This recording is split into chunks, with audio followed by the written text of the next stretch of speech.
యేసుక్రీస్తు నామములో బెతస్తా విడుదల పరిచర్ల తరపున మీకు ప్రేమపూర్వకమైన వందనాలు. ఇది నా వాక్యదానము.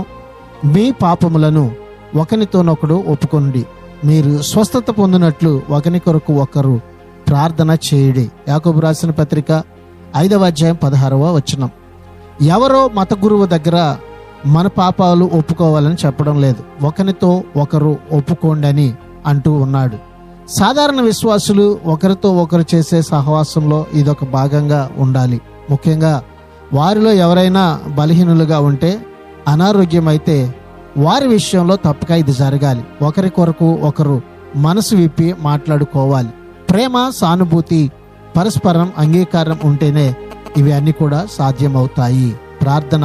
మహాపరిశుద్ధుడా, మహోన్నతుడా, జీవాధిపతి, మా మంచి యేసయ్య, నీ మహాకృపను బట్టి ప్రేమించి మరొక నూతన దినాన్ని మాకిచ్చినందుకు నీకు వందనాలు, స్తోత్రాలు చెల్లిస్తూ, మేము మా పాపములను ఒకరితోనొకరు ఒప్పుకొని ప్రభువా, ఒకరి ఎడల ఒకరు ప్రేమ, సమాధానం, ఐక్యత కలిగి జీవించినట్లుగా ఈ దినాన మమ్మల్ని అందరినీ కూడా జ్ఞాపకం చేసుకోమని యేసు ప్రశస్త నామములో ప్రార్థించి అడిగి వేడుకుంటున్నాము తండ్రి.